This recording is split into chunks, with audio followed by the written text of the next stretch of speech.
No, I know it. I woke up thinking, what am I going to say this morning? And I figured it out. A couple of housekeeping things for you. Good morning. Welcome to session number 4 of Great Decisions 2022. And I have finally filled all my speaker positions. And you have no idea how difficult that was. And, you know, I'm not calling for sympathy. I'm just saying this is why it's late. I usually have this done for you at the start of the year. So I put this in everyone's mailbox, even though it might be redundant, and hopefully the new Connections has it in the May Connections. If not, you have your own copy. And we should have had it on Katie, but Katie did not put her on this week, so we'll get that taken care of. In addition to that, you know, Ian Brenner is a friend of mine, and somebody I like watching what he says on TV, usually MSNBC or CNN.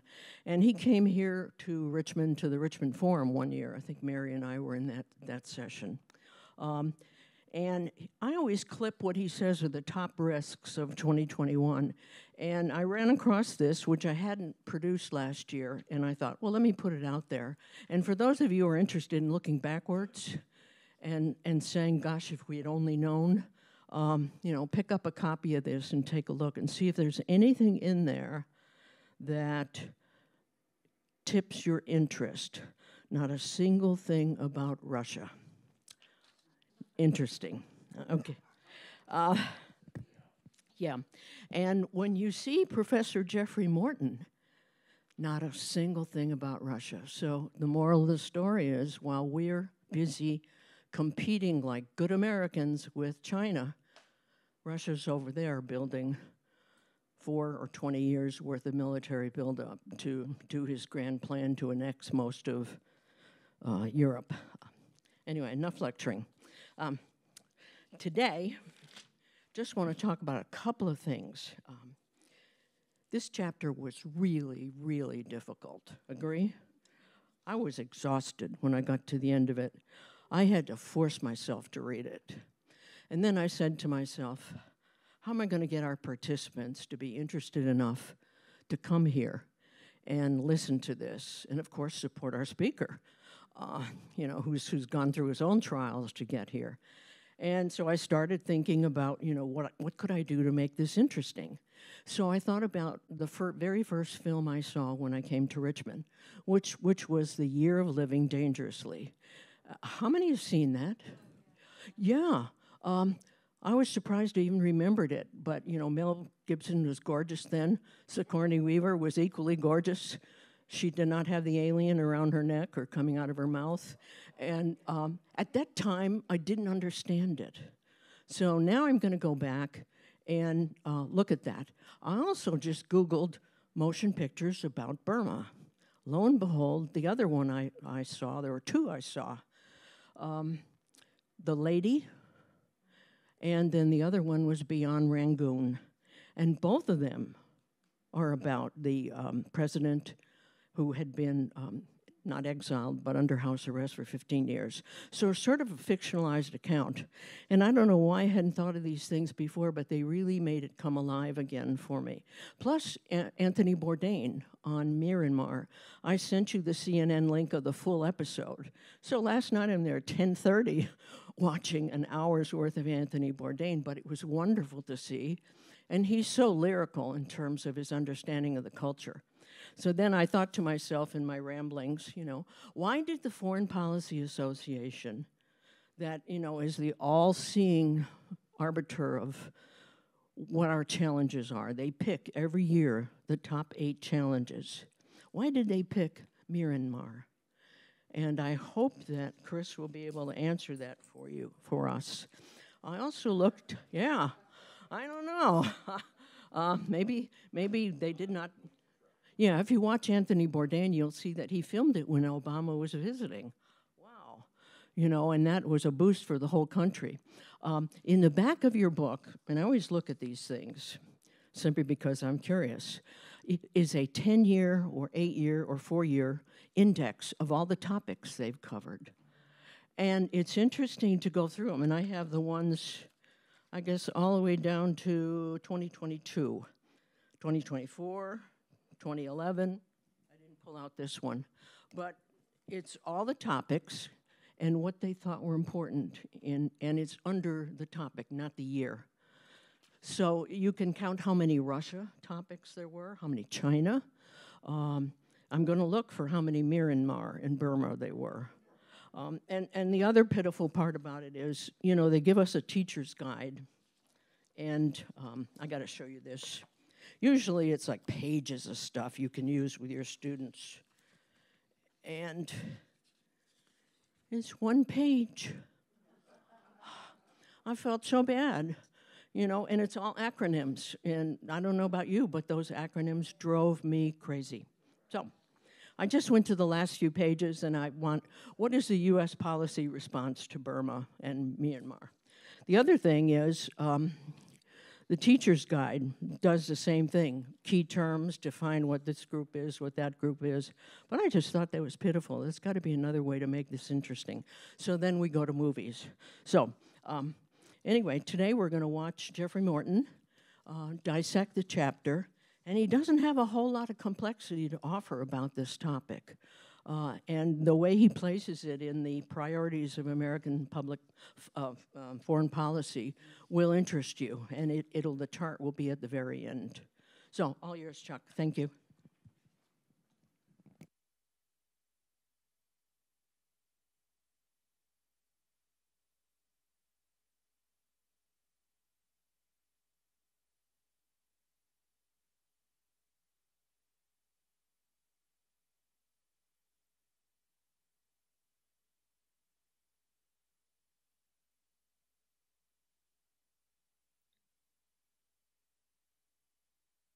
Welcome back, ladies and gentlemen, to Great Decisions 2022. Today we reach the midway point in this 9-lecture masterclass by turning our attention to topic number 5, Myanmar and ASEAN. ASEAN is a political and economic alliance in Southeast Asia. It today faces a great challenge in Myanmar, where a coup d'etat has installed a military dictatorship, and ASEAN has been called upon to address it. But the alliance's challenges are significantly more than internal, because the major power surrounding and to the north of ASEAN is the People's Republic of China. Here you can see Myanmar in red. It is on the western edge of the ASEAN alliance, a very long border to the north and east with China. And this shows us the ASEAN alliance and its 10 member states. China to the north has made significant claims to the South China Sea, well beyond that which is considered normal or acceptable under prevailing international law. And in many ways, not only China's military rise of late, but also its extended claims of sovereignty in the South China Sea have served to unify the ASEAN members against it. Before we can consider U.S. foreign policy options relating to Myanmar and ASEAN, we should first consider Myanmar itself, followed by the ASEAN alliance, and then finally take into consideration the various regional dynamics at play as it relates to the crisis in Myanmar. First, we begin with Myanmar. As you can see, it was part of the old British Empire. At the time, the most dominant political force in the world, the United Kingdom in the 19th century and leading into World War I, had vast territorial claims across the international arena, including Burma, which is present-day Myanmar. Myanmar was occupied by the Japanese during World War II, and here you can see on the left-hand side a graph showing the amphibious landing and the penetration into Myanmar by Japanese military forces. There was a concerted Allied effort to take Myanmar back from Japan. The numbers. Myanmar became an independent, recognized nation in 1948. That puts it into the category of newly independent countries. It is roughly the size of the great state of Texas, with 57 million people. the vast majority of which are Burman, and the overwhelming majority in terms of religious belief are Buddhist. The per capita income of $5,142 is not very impressive. This is a poor country. In terms of ethnic groups, the dominant group would be the Burmans. You can see them in areas marked in white. Others, such as the Karen, the Chin, among others, are designated by color on this map. What is not shown are the Rohingya people. They are roughly 1 million in size, although the numbers vary greatly depending on one's source. They are Muslim, which sets them apart, and since 2016, they have been the subject of a genocide. The allegation of genocide, of course, is very significant. It is the targeting with the intent to destroy in whole or in part a person or people based upon any of a number of characteristics, including religion and ethnicity. So when the international community says genocide is happening in Myanmar, this is a serious allegation. As the violence has unfolded, the Rohingya have moved out of state, fled, as you can see from this graph, into neighboring countries, up to Bangladesh, but predominantly to Indonesia and Malaysia, creating a refugee crisis. On a separate note, Myanmar is also troubled by the fact that it is considered the world's meth lab, with significant amounts of illicit drugs being produced in-country and shipped abroad. Let's take a look at the leadership of Myanmar since its independence in 1948. At that point, it was a monarchy. A king was in power. He was assassinated in 1962 when the military made a coup d'etat, taking power and keeping it throughout the Cold War and well into the 21st century. Democracy arrived in Myanmar in 2011. It lasted until 2021, when yet another coup d'etat occurred, returning the country to military leadership. Let's look at the democracy of Myanmar. Most people associate it with one person, Aung San Suu Kyi. She is the recipient of the 1991 Nobel Peace Prize because she was the leader of the resistance movement to the military. She was the face of the resistance, living under house arrest year after year. In 2015, she became the head of government. She could not assume the title of president or prime minister because that was expressly forbidden in the constitutional changes made back in 2011. The military clearly feared her. She has been, however, silent on the Rohingya genocide, at one point stating there's violence on both sides, which is a way of saying that, well, the Rohingya are being targeted, but for just reason. They have exhibited acts of violence, and the state of Myanmar is simply returning that violence upon them. The coup d'etat that took place in 2021 has its origins in the 2020 national election, the results of which were going to be certified in 2021 with a swearing-in ceremony. One day before that ceremony, the military made its move, arresting leaders who had been elected for a variety of offenses, including campaign law violations and violations of COVID measures in Myanmar. Over the course of the next month and a half, over 700 civilians were killed and more than 3,000 were detained. These numbers only increased throughout 2021. The ASEAN Alliance, the organization of states that should play a role in resolving the crisis in Myanmar. You can see from this graph, it is geographically located in Southeast Asia. It was established in 1967. Its membership has nearly doubled to 10 by 2022, and it promotes social, economic, and military cooperation among its member states. Its mission has evolved.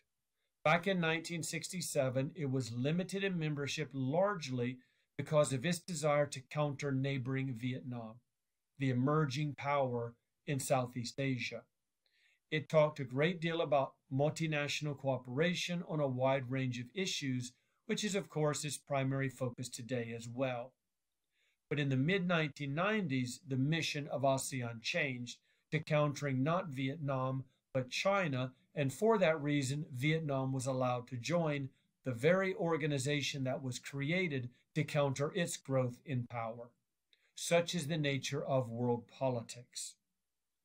Alliances have one common problem relating to internal strife. So here we show a graph of a dominant power. It could be regional or international, and then a handful of smaller nations, each one of them vulnerable should the larger nation decide to invade it. For a matter of deterrence, they bind themselves together in a formal or informal alliance. An attack on one will be considered an attack upon all, and in so doing, they create a balance of power.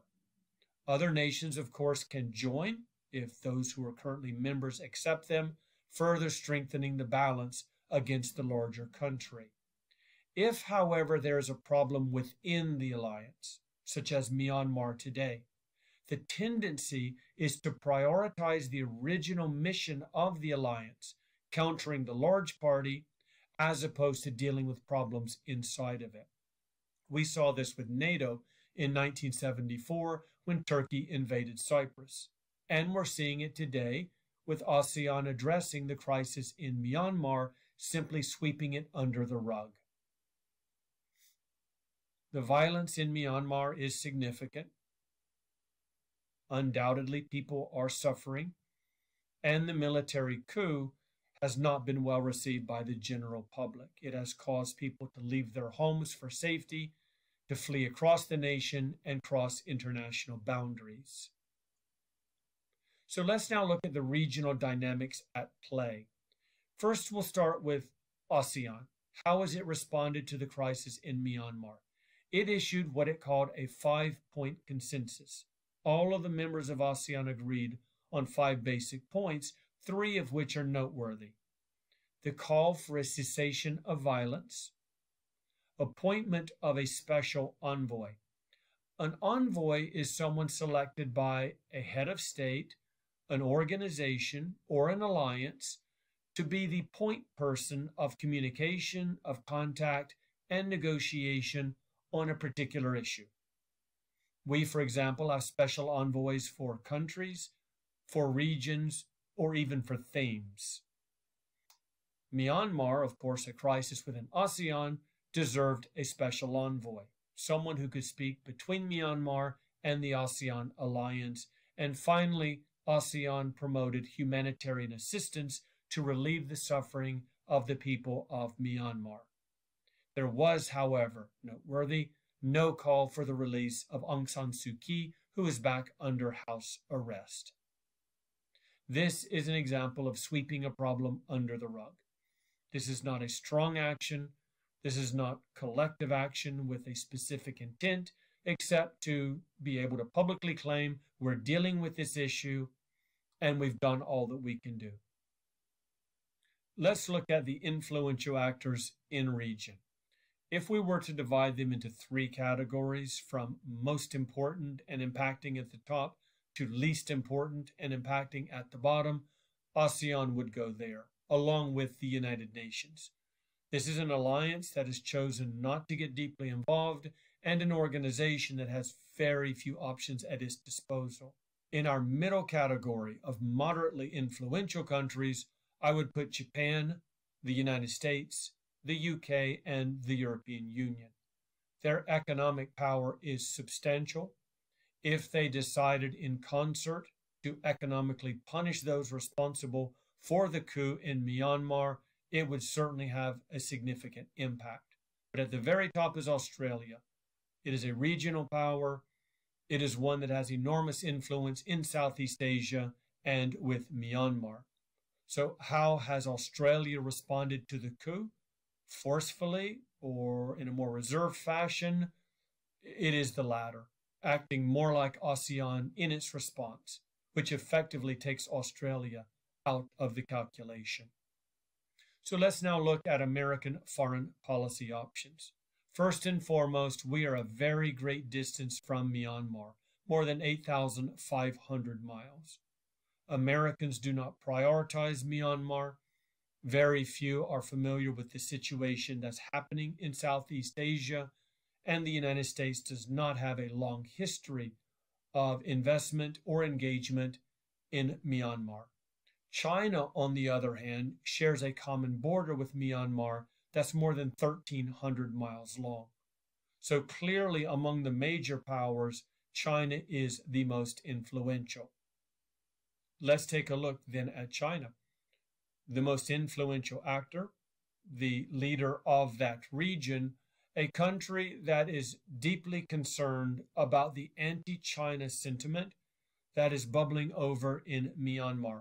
Many in the resistance movement, in the general public, believe that China was behind the 2021 coup d'etat, that it gave a green light because it preferred the military leadership over the elected leadership of Myanmar. There has been a spike in anti-China crime, and that will likely continue given the sentiment of the people of Myanmar. China is also very concerned about an explosion of COVID on that long common border. After all, if people are out protesting, if they're congregating in large areas, that is a recipe for COVID expansion, and that is not what China wants.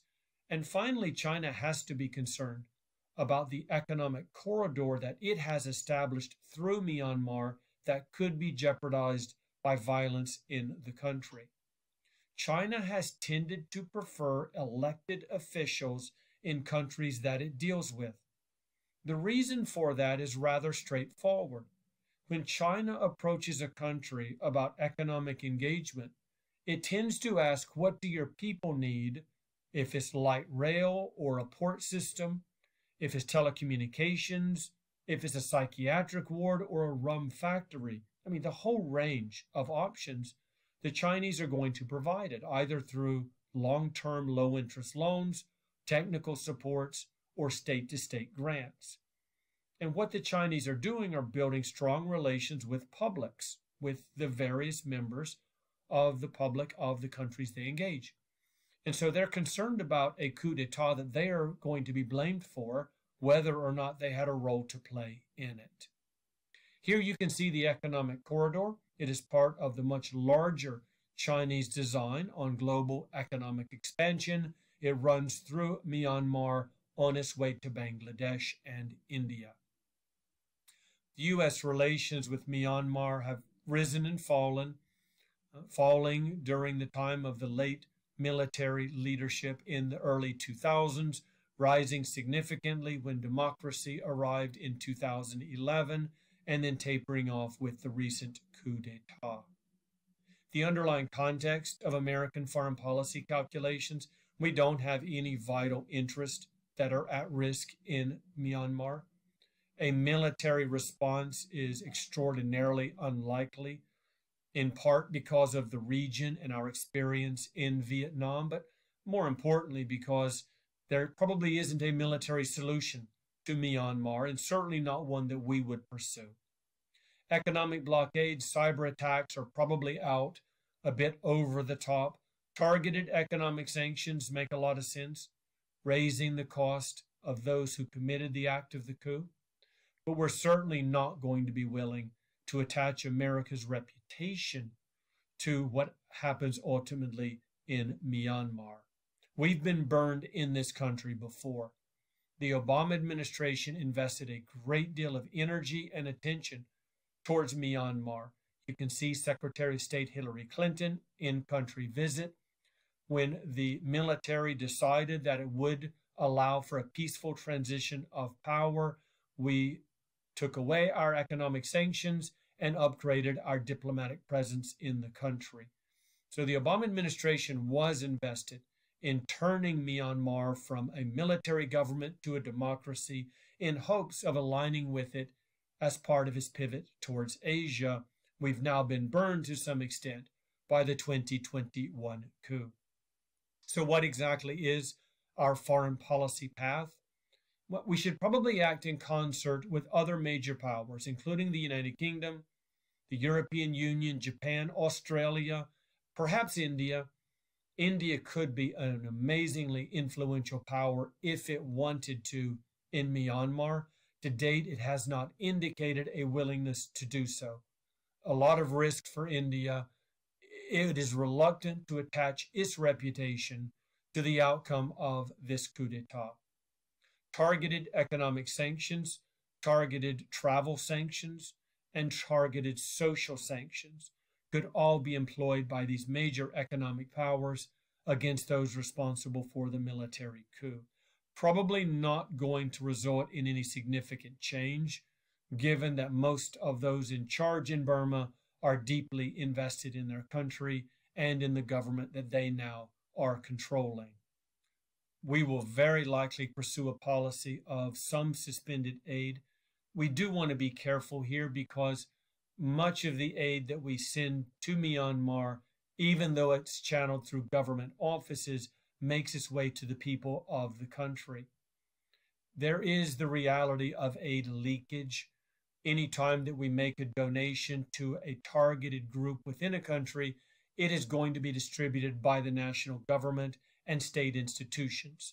Along the way, people will take a cut. We lose anywhere from 10 to 40% of targeted aid because of this phenomenon of leakage. And while many people argue that we should probably stop donating if the aid is going to be siphoned off into deep pockets, as the most generous country in the world, the United States probably does not want to raise the expectation level so high on aid delivery. There's just a simple reality that it is the cost of doing business. So if we are going to suspend aid, we have to be very careful such that we don't punish the very people of Myanmar who we are trying to assist. We can also dangle some carrots in front of the military leadership of Myanmar. There are things that they want and that we can offer. It would take some direct communication to clearly identify them and then set the conditions for those rewards being offered. I'm not sure at all that we can be willing to offer enough to make any sort of transition back to democracy possible in Myanmar. The violence continues. The protests go on unabated. The body bags, of course, are piling up. We should think about broadening the focus beyond just Myanmar. I mean, that is the crisis. That is the focus of this Great Decisions topic, but so is the alliance that surrounds it, that includes Myanmar. So let's take a look at the ASEAN alliance and America's relationship with it. In 2021, ASEAN held its annual summit. President Biden was invited and he did attend. He made a $100 million pledge in aid to ASEAN members. This aid was designed to support health care spending, promote the climate initiative, education, and economic recovery in the post-COVID era. We spoke in an earlier lecture about the 3 levels of foreign policy challenges that we can place Great Decisions topics in. At the highest level are existential threats, the ones that alter the trajectory of history. Then there are the routine high politics issues that occupy easily 90% of our foreign policy makers' time, energy, and planning. And then finally are the low politics, promotion of democracy abroad, engaging with smaller powers, and promoting human rights and dignity. It is not to say that low politics don't matter, but it is to say foreign policy makers look at them as tertiary concerns.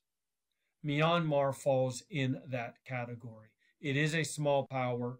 We're dealing with issues of democracy and human rights. It is not on the front burner of the Biden administration.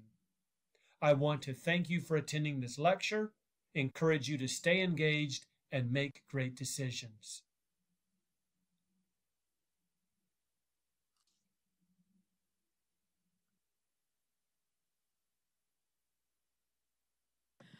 Do you have the answer to my question? Why did the Foreign Policy Association pick this? What's the answer? China. And you could see the global economic reach. Chris may have a different answer, but it is China, and I had suspected they were behind the coup in 2021, but you know, I'm over here in this country. Let me do my introduction for our speaker.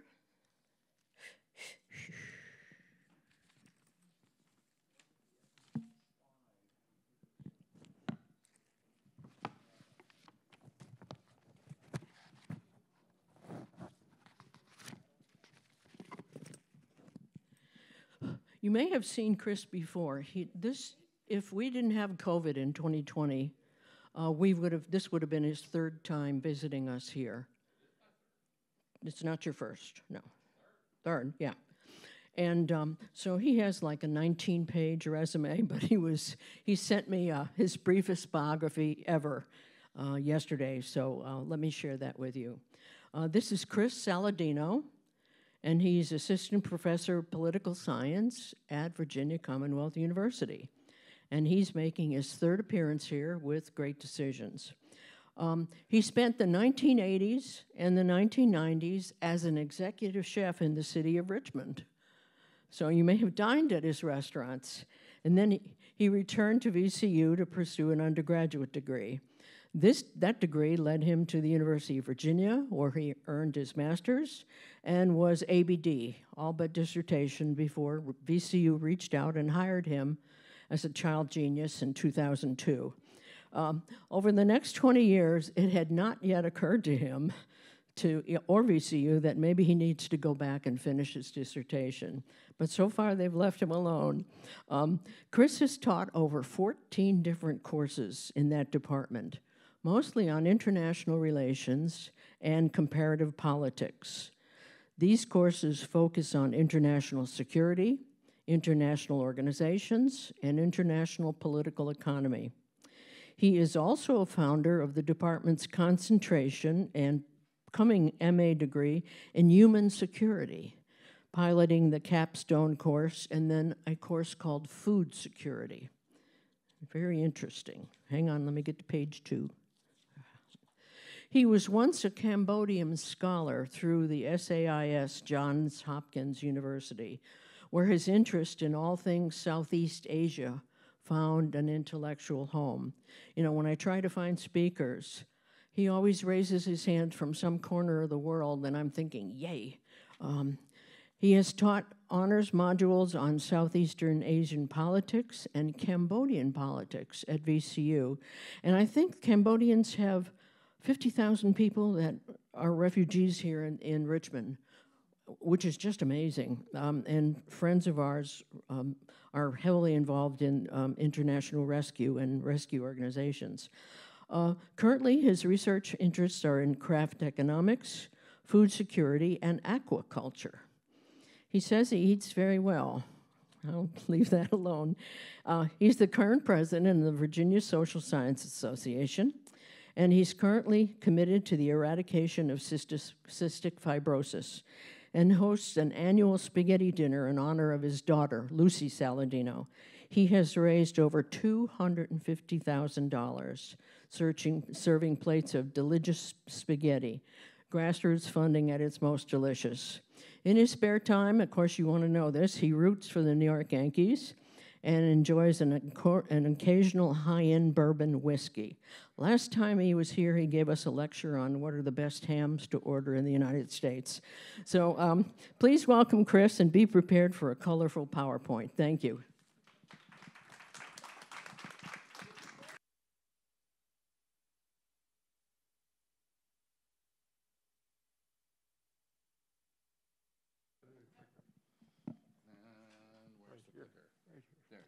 Ready to roll?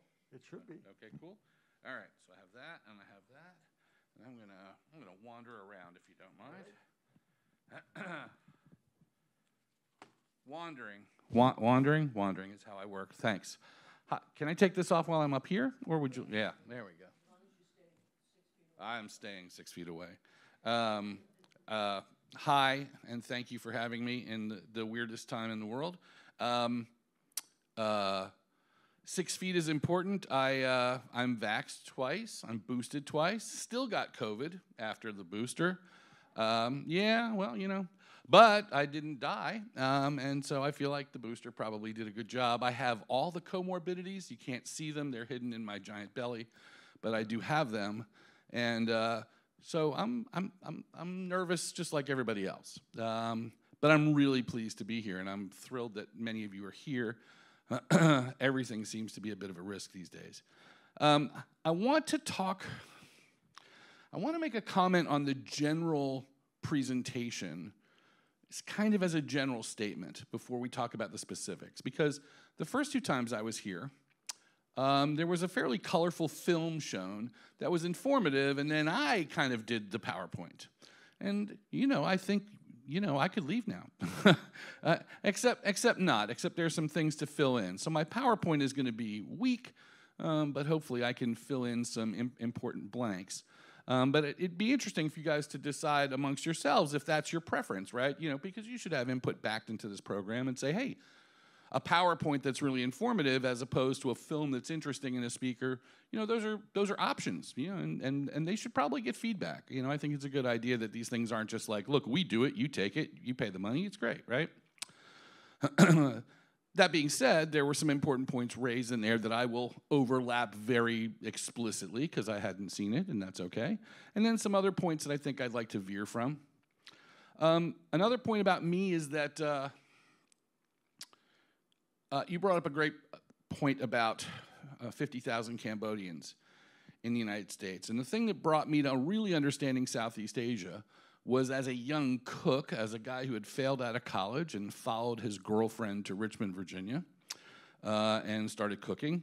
I saw a film called The Killing Fields, and I was just learning about Southeast Asian food, and I went to the West Hampton Cinema to see The Killing Fields, and I stood in a line with my friend Charlie, who grew up just down the road on Three Chop Road, my wife, who's a fairly average-sized woman. Myself, I was about 100 pounds lighter back then, so we're kind of regular-sized Americans, and about 900 5-foot-tall, extraordinarily emotional Cambodians, to the point where I felt uncomfortable waiting in line to get in a movie. I'd never been to a movie where people had lined up in Richmond. I'd done that at the Lowe's in Times Square, but not in Richmond, at an art house cinema. And yet these people were really emotional, to the point where I said, I think we're intruding. I think we're crashing someone's party. We should leave.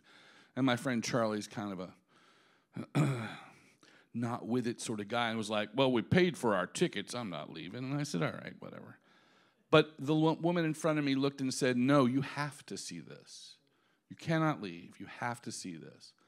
And then the doors opened from the 7 o'clock showing, and 1,000 sobbing Cambodians came out and embraced all the other Cambodians in front of us and embraced us and just crying uncontrollably. And I thought, well, this is going to be the most uncomfortable film experience of my life. It's an excellent film. It's a well-made film. It's a well-acted film. And it's relatively accurate, right? And it talks about the genocide that ensued after the fall of Phnom Penh to the Khmer Rouge in 1975. I had a strong interest in history and war history in the Vietnam War, and I said, all right, Vietnam and Cambodia, and then I was completely socked in. I was a cook. I didn't have any place to take this except to put it on the plate. And so while I was making crab cakes and beef tenderloin at the Track restaurant in Carytown, I was sneaking in krapao. I was sneaking in Vietnamese curries. I was sneaking in noodle bowls. And people were going, oh, that's kind of good. And who would think to put peanuts on noodles? Like, tiny Cambodians. So when I finally left that industry and I came into the world of thinking about what I was going to do with my life, and I thought I would end up being a high school history teacher at Mills Godwin High School. That was my intention. Didn't go that way. Vietnam, Cambodia were the kind of core. But from that came, well, what's happening there? What's important? And I learned a lot about Indonesia. I learned a lot about Singapore, which is no bigger than the greater Richmond area. And I learned a fair amount about Myanmar. And I met some Burmese people who said, you really need to know more about Myanmar. Every one of these places has a rich and important and a tragic history. And clearly, the Burmese history, or the history of Myanmar, is pretty tragic. So let's make sure this works. What do I touch? Just the forward slide? Do it? Do it?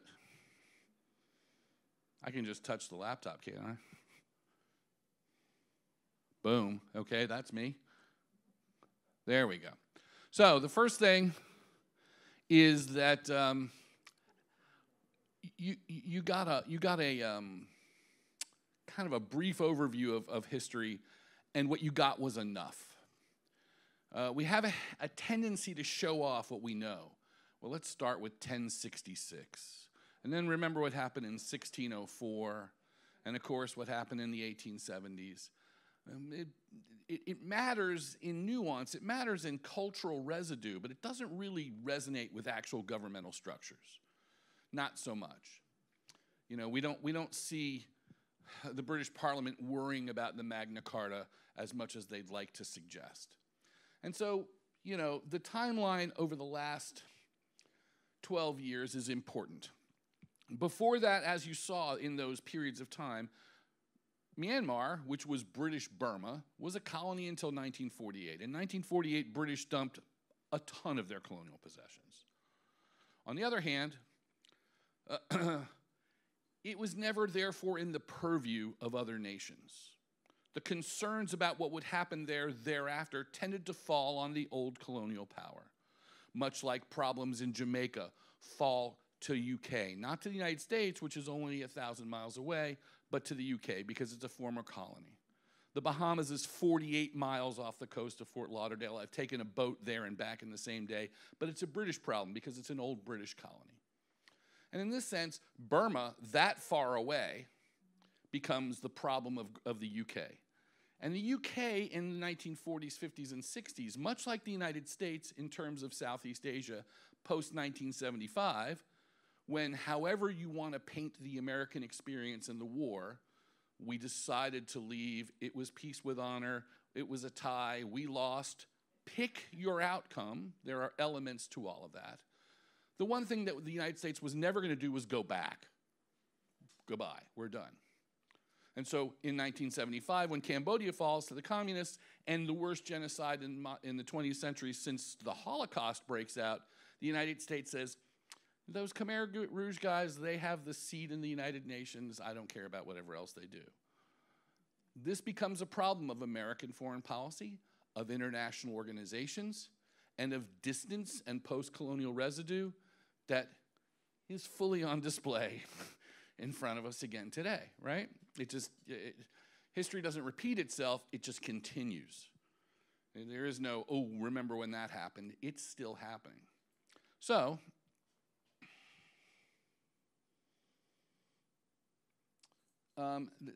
this is the flag of Myanmar from 1974 to 2010. And then this becomes the flag. I'm going to go, oh, maybe I missed it. Oh, well, doesn't matter. Things change in this country in a very interesting way, including their flag, their emphasis on language, their emphasis on education. And it has everything to do with regime change, but it also has everything to do with perception.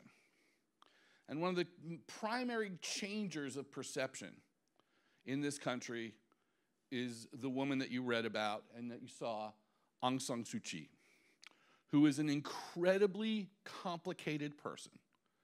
Far from the great heroine and far from the great villain that she will remain as until she leaves the earth. That when she dies, people will come and they will say she was the best thing to ever happen in this country. And then the next line will be the people who say she is the worst thing to happen to this country. She's a Nobel laureate. She won the Nobel Peace Prize and could not accept it because she was under house arrest. Her children, from her British husband, accepted on her behalf And then her British husband died outside of Burma, and she could not see him on his deathbed when he died of cancer, because that's how much time this woman spent under house arrest. At the time, she was not elected to anything. She had not come up through the ranks of politics. She was actually born into activism. Her father was a great leader of democratic movementism in Myanmar, in Burma, and he was assassinated. She speaks 4 languages fluently, 7 others pretty well, an incredibly smart person, a tactical person, a person who knows what she's saying at all times. And that's important because people have said, well, maybe her opinions aren't being made clear. They're being made clear in 5 different languages. She knows what she's saying. She's the founder of the National League for Democracy, the NLD. We'll call it the NLD just for a little while because you got more acronyms in this particular short reading than I teach in an entire semester of international organizations to university students, and they don't do well on the tests. Nevertheless, the NLD, which has become a governmental structure in Myanmar, become the government, become the core value of the NUG, another acronym, the National Unity Government. She's the founder and one of the founders. In 2016, the reason she could not become the president, because she became the national counselor, is because the regime created a rule that said if you are related to someone who was part of the uprising in the beginning, you could not serve. Why would they write that rule? Because the one thing they did not want was for her to be in charge of the government of Myanmar. If there was one thing that the military didn't want when they sort of gave back to power, it was for Aung San Suu Kyi to be the leader. And when she became the leader, a lot of people said, well, how long? The Obama administration said, okay, this is great, fantastic. We're going to go there. We're going to do all that we can. And people in the State Department, particularly those people in the Southeast Asian Studies section of the State Department, and our State Department is broken down until 2017, was broken down into many, many, many areas of expertise. It's often difficult for the Secretary of State to say, this is what we think, because they have to go so many sub-levels to get that one junior analyst to say, I actually know about this, but I only get paid $47,000 a year. And they said, how long? The Obama administration's overall assessment was that Aung San Suu Kyi was a force of nature, that she, if anyone, could hold it together. But that was double-edged. It is possible that through her strength and her will and her political skill, that may be so, but also her polarization, probably not. And it ended up being, unfortunately, the latter. Now, she's criticized. She's criticized by everybody and beloved by many. But the primary criticism that the United States has to have with her, the primary criticism that ASEAN has to have with her, the primary criticism that a lot of people have to have with her is that she is never wrong. She is described very much the way I am described by my wife. I mean, I might not be perfectly right. Except that in this case, we ask a lot of questions about that. We say, why? Why is she the way she is? And the real question for this becomes very powerfully in this area of time during the persecution of the Rohingya. Because not only has Aung San Suu Kyi said, well, there's bad people on both sides, which is reminiscent of something that happened in Charlottesville that, as a UVA alumni, turned me a little bit on the sour side. But importantly, that's been her MO her entire political career. And that is that she believes that she has the best vision. She believes that she is the path. She's not anointed by God. It's not that. But in a country where ideas of value, political ideas of value to help the nation state, to help the people, to help democracy, need to coalesce around something, she has been the singular thought and knows it and says, I know it. Let me do what I do. And so with the Rohingya, it's not simply that she said, bad people on both sides. She lashed out at ASEAN. She lashed out at U.S. State Department officials. She lashed out at foreign journalists who interviewed her and said, but it's bad there. And she said no. And this is where the bulk of the criticism falls on her. And this is going to matter a lot to our foreign policy, and it's going to matter a lot to how organizations deal with Myanmar, because at some point, Myanmar's responsibility for their problems has to be understood. China's bad. It's a problem. The West doesn't give them enough attention. It's a problem. Colonial residue is a problem. Being poor is a problem. Making bad Myanmarese decisions is also a problem. In other words, there's plenty of blame to go around. And Daw Suu Kyi has to assume some of that responsibility. Meanwhile, she is in prison.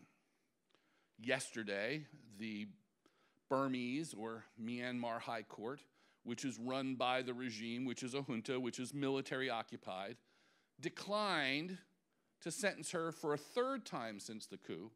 She's already had 2 4-year sentences handed down. She was supposed to have another sentence yesterday, could have been up to 12 years. She is in her 70s, but she's also survived every attempt on her life. There have been a few. Every imprisonment, and decades of house arrest. I don't think the story is over with her.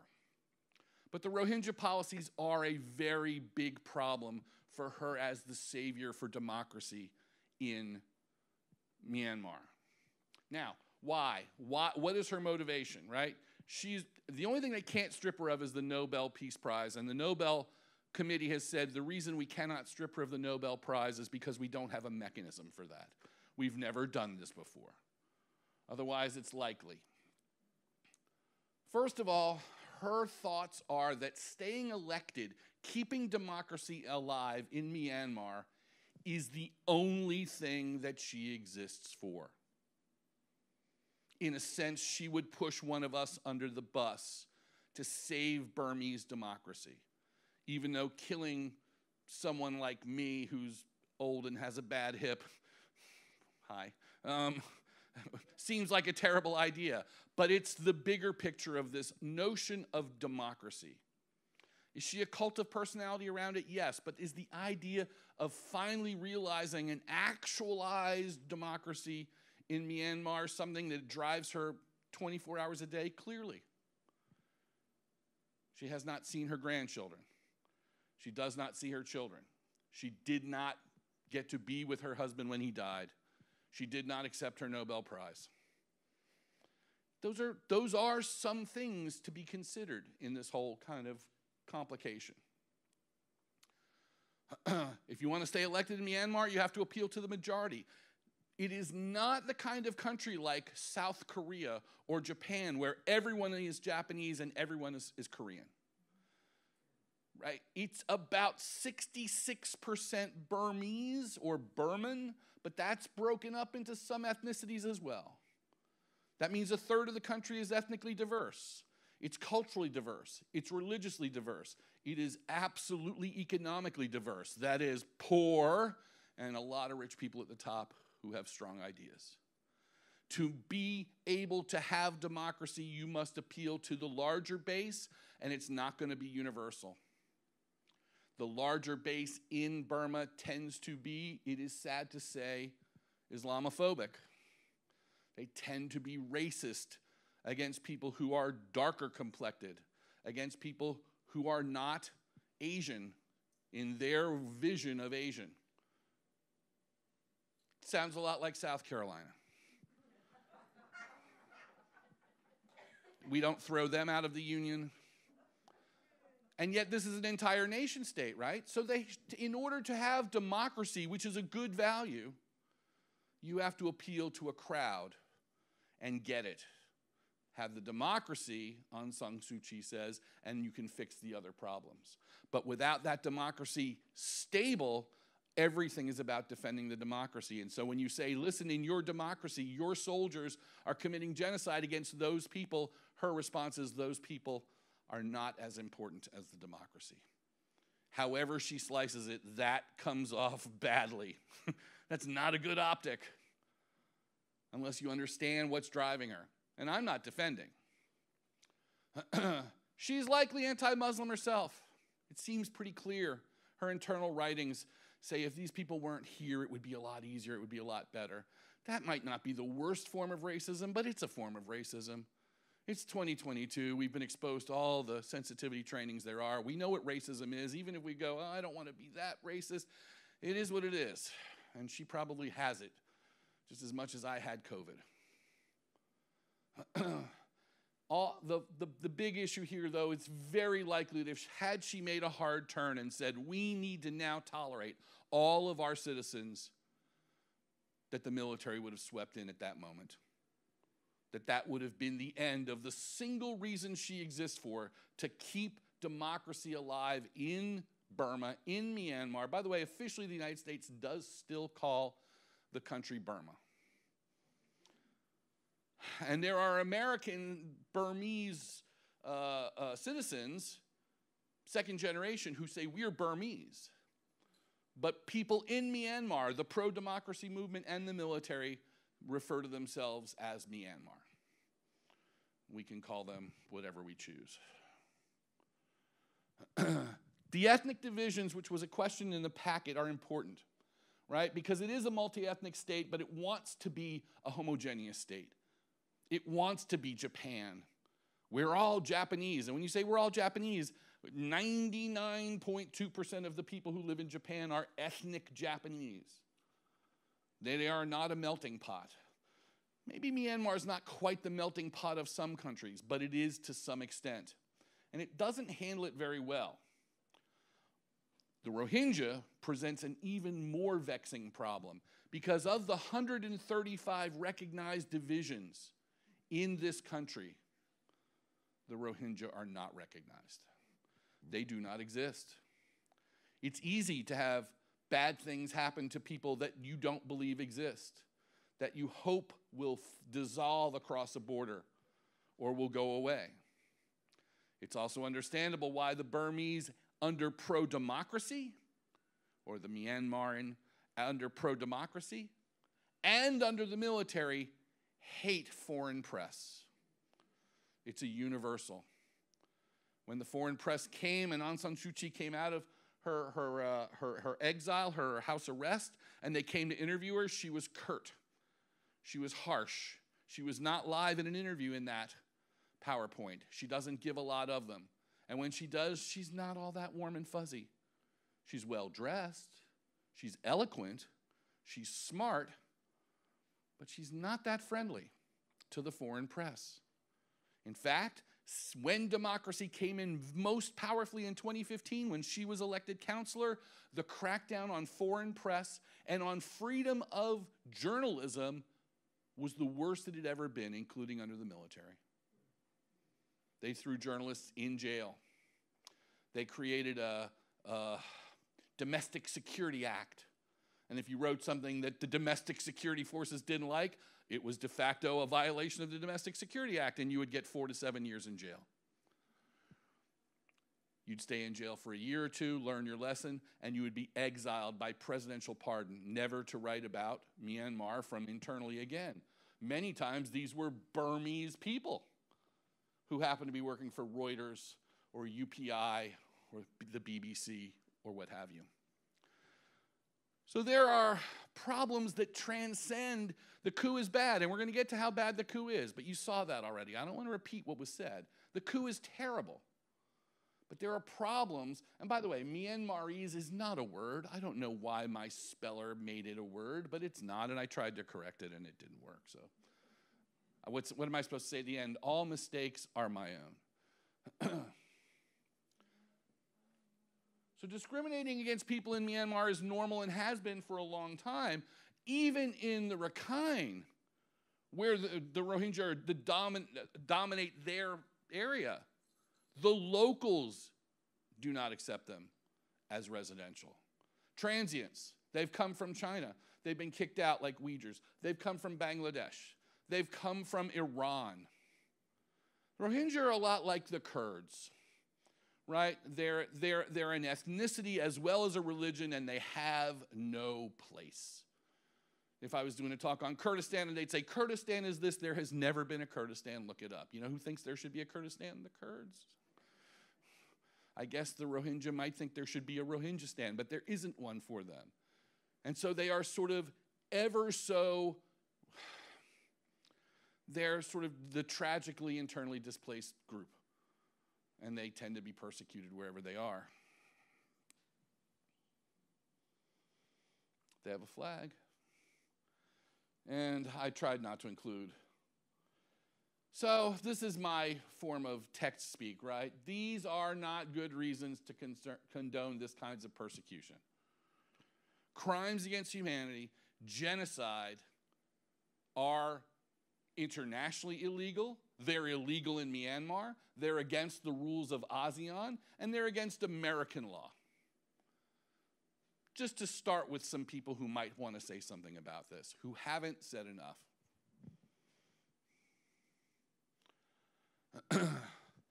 Is it easy now to distribute this blame to somebody who has been taking it for all this period of time? Is that a real thing? No one would do that, right? I mean, this person literally won the Nobel Peace Prize. Why blame her? Because she's the easiest target. She is not without blame, but to sort of focus on her as blame says, okay, there's two bad guys.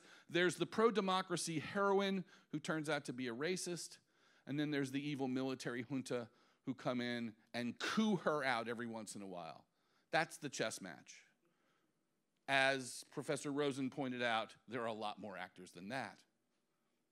International organizations are highly critical of Aung San Suu Kyi since 2015, and especially since the Rohingya. Highly critical. That is, they say critical things. Great. Good. And that does what exactly? And thus far, the answer is literally nothing. Unfortunately. So, who might be responsible?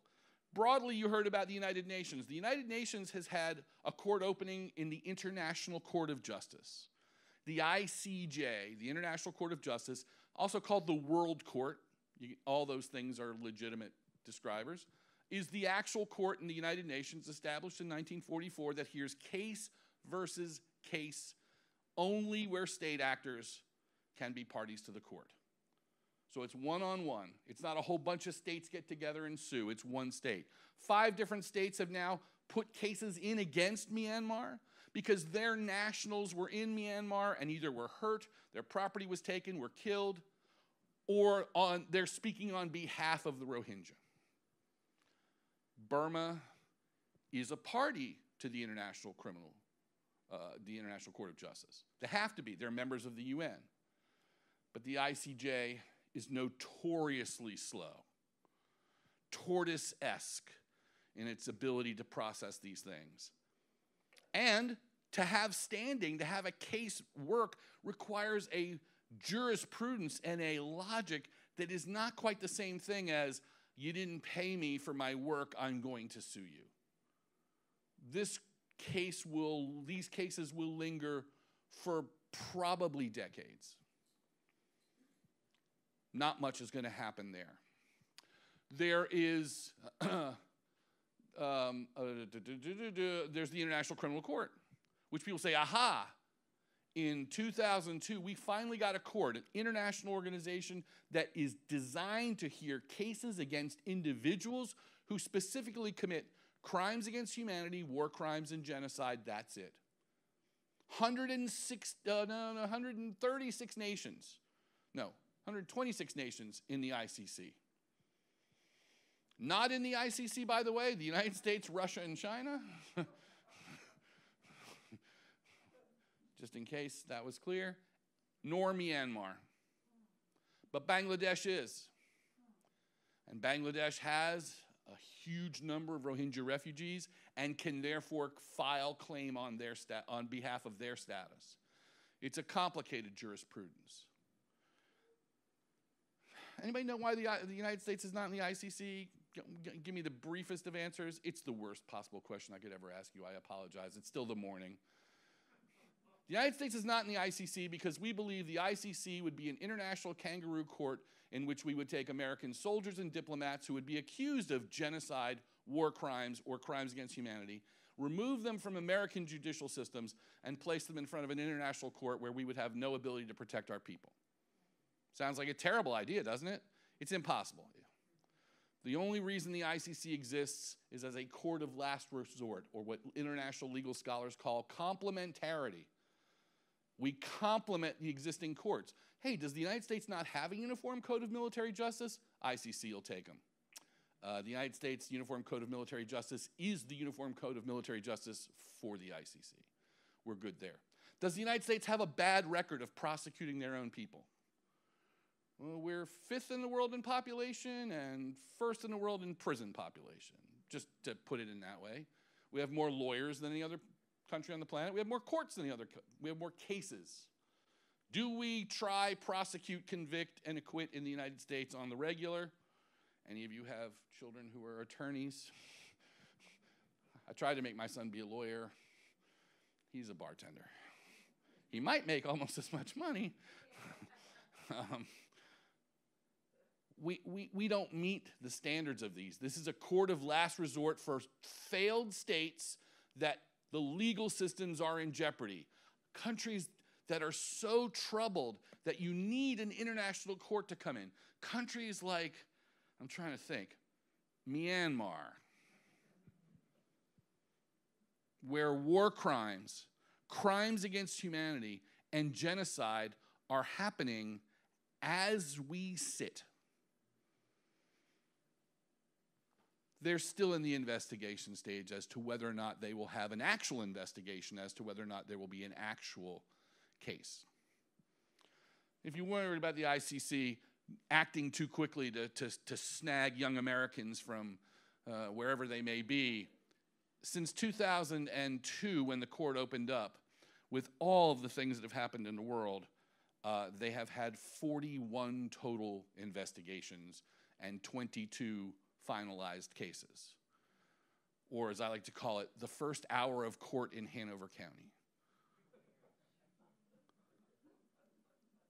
Hundreds of millions of dollars in the ICC for that much investigative and prosecutorial work. And if you think that the world doesn't have that much war crime and crimes against humanity and genocide, you haven't been paying attention to your packets.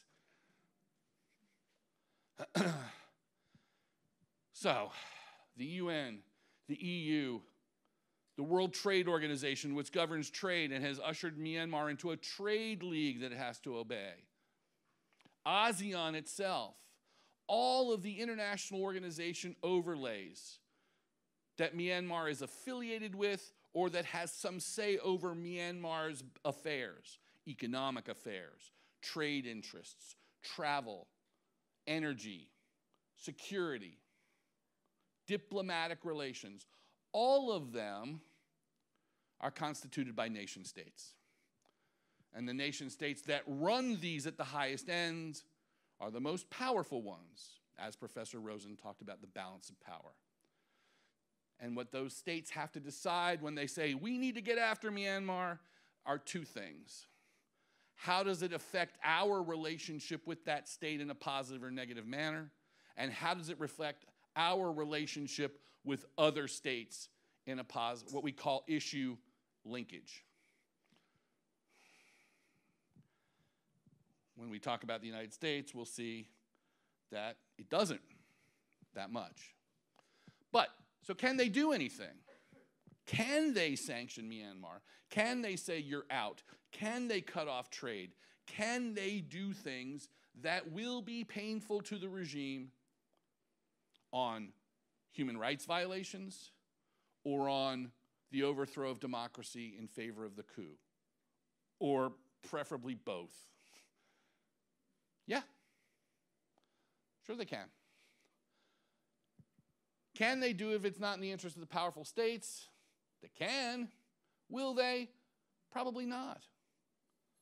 There is no compelling reason for that risk. Now, the compelling reason that we might, as thoughtful people, say is, but what about what's right?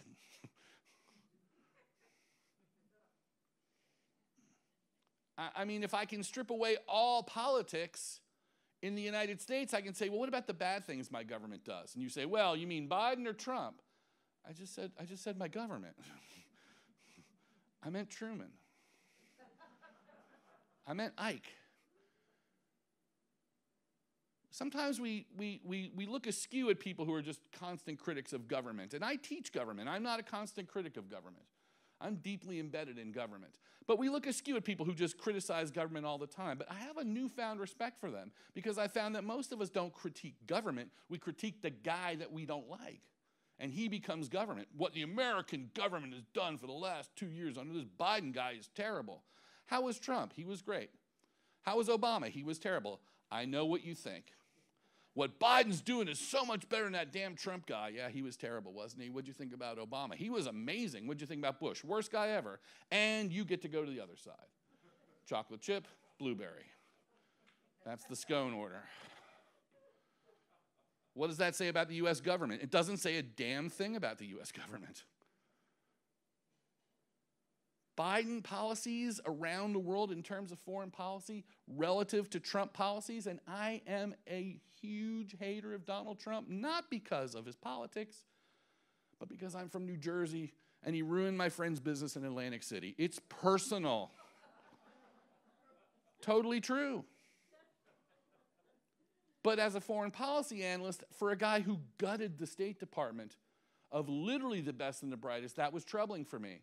And yet Biden's policies have not changed dramatically in many respects. In some things, obviously. Let's put them on the front page of the New York Times. Let's talk about how terrible they are in the Washington Times. But let's not have anyone talk about how they're the same, because if you love Donald Trump and Biden's doing the same thing, I guess he's doing good. I hate that guy, he's too old, throw him out.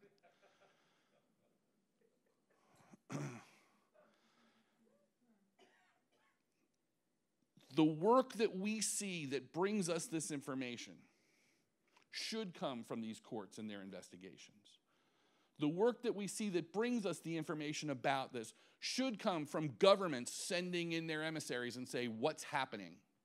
It should come from ASEAN and their envoy, and not just a special envoy, but a full brigade of people in there on a constant basis, looking at economics, looking at humanitarian issues, looking at government accountability, looking at corruption, looking at what happens with the aid money that comes in from all over the world, and none of it is done by them.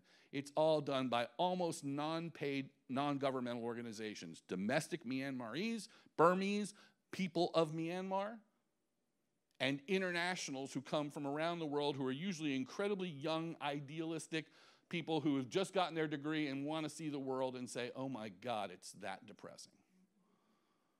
And that report that they produces eventually gets uttered by some senator or some parliamentarian by saying, well, we know some facts about this, without attribution, number one, or as I like to call it, plagiarism, and without acknowledgement that what they're saying took a lot to get and could have been procured a lot easier had we, big nation states, committed to finding out what these problems were and nipping them in the bud. Because collectively, Myanmar and Cambodia and Syria and Ukraine is one big giant shit show that we all have to suffer through. Am I allowed to say that?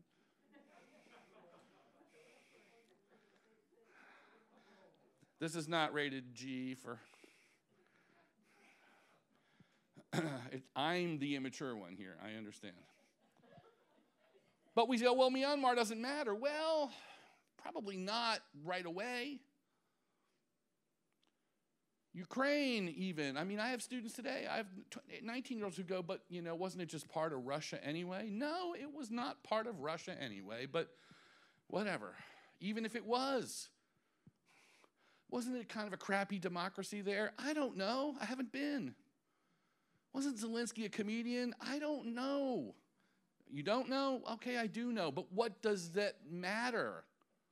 When a nation state says we're going to aggressively take action against innocents, against a sovereign border, against an elected democracy, against people who don't look like us, against people who believe things we don't believe in, against people who are dirty, who are smelly, it is just wrong. I'm not supposed to go on this tangent. I'm sorry. But there are institutions in place. There is a constitution in this country that says we don't tolerate it. The United Nations Charter says we uphold human rights, human dignity, peace and security, economic development. Those are the pillars of the United Nations. It also says, and we try to do that without upsetting people's sovereignty as much as possible. And they play a very selective game of ping pong over which ones of these things they choose to enforce. And that really depends a lot on state power.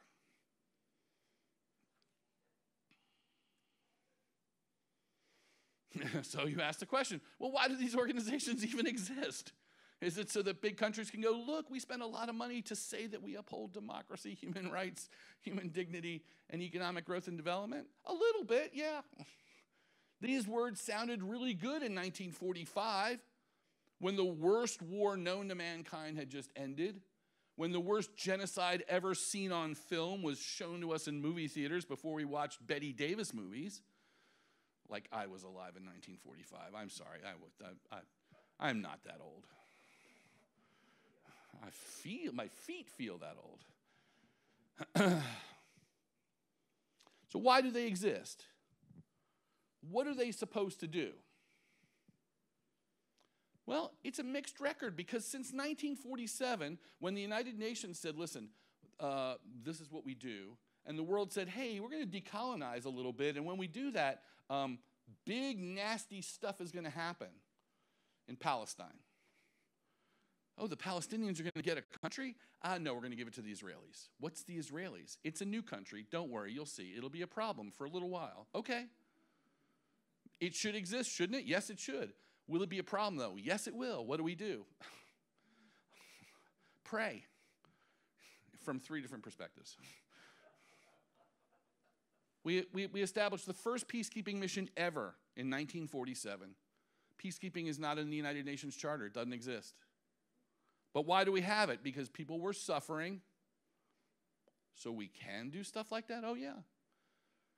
Britain decided to leave this big-ass place called India. Hey, India. You know what was included in India, by the way? Myanmar. India was Myanmar. It was East Pakistan. That's what they called Bangladesh for a while. It was India. It was Pakistan. It was a bit of Afghanistan. It was Kashmir. Who knows, right? And when they pulled out, everyone said, okay, we're all going to have our own countries, right? Now you get 3 countries. That's it. Oh, whoa. What do we do? In 1948, UNMOGIP was established. Why? It goes against our rules. We shouldn't do it, but we should do it. Why? Because it's the right thing to do. The states have the capacity. They have the historical sort of precedence to do it. But when human rights clash with the interest of the major nation states, they don't do it. And the United States, in terms of its policy options, which I'll conclude with here in a second, has a problem. Because when we have done this far too much, when we've said, listen, we really have to pay attention to our interests, even though there are bad things happening, we have the killing fields in Cambodia. Not so much just on us, the world.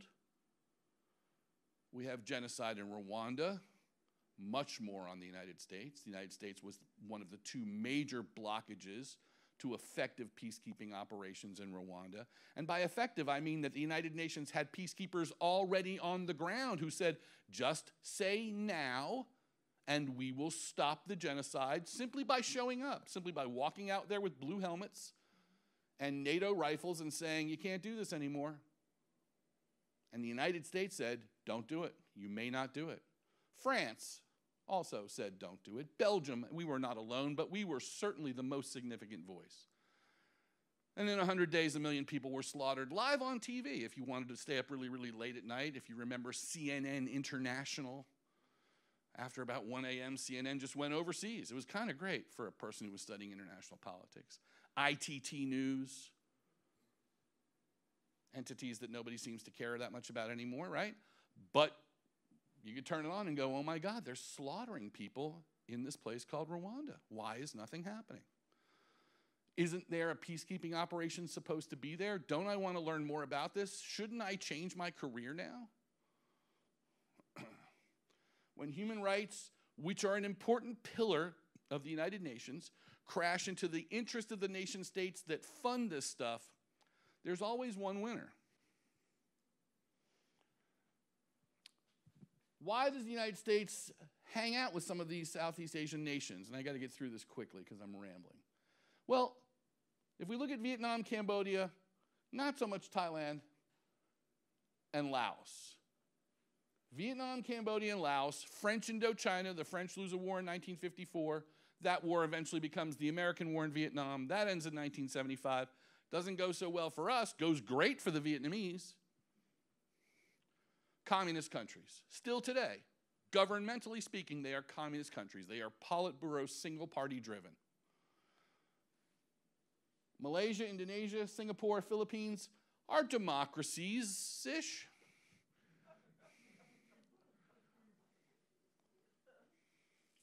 I mean, after their last elections, they didn't have a bunch of guys show up in pickup trucks and storm their capitals. They're not that kind of democracy, but they're their own forms of democracy. Didn't that happen in Europe or something? I think I read about it. Thailand's a quasi-democracy. They're democratic for a while. The king steps up. Then the military comes in. It's a mess. Burma is the least stable country in the region. And the United States is not going to invest the vast majority of its area resources in the least stable place.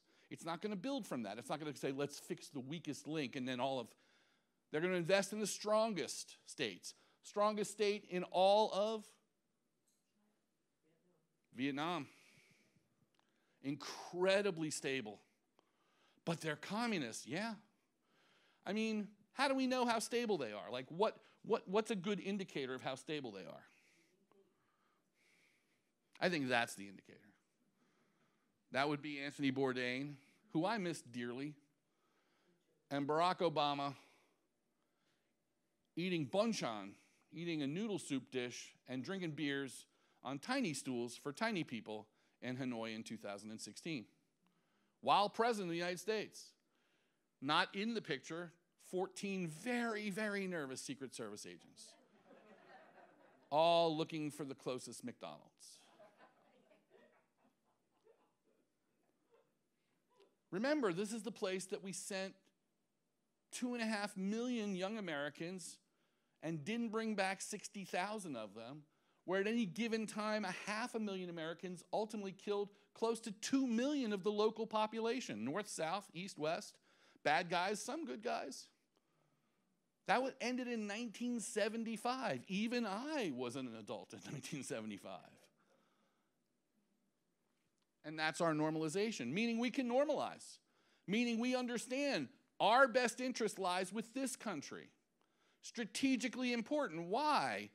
Because of China, because of the Spratly Islands and the South China Sea and the building up of coral reefs into Chinese missile bases and seaports.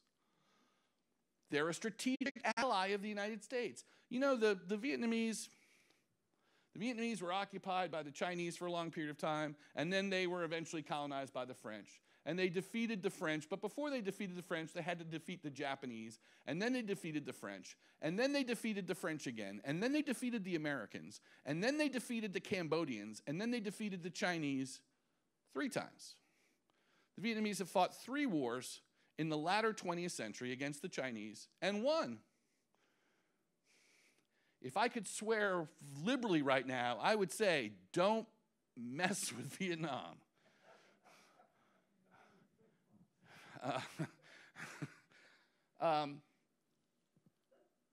Vietnam is a well-established country. It's the 3rd largest producer of rice in the world. Little dumb trivia, right?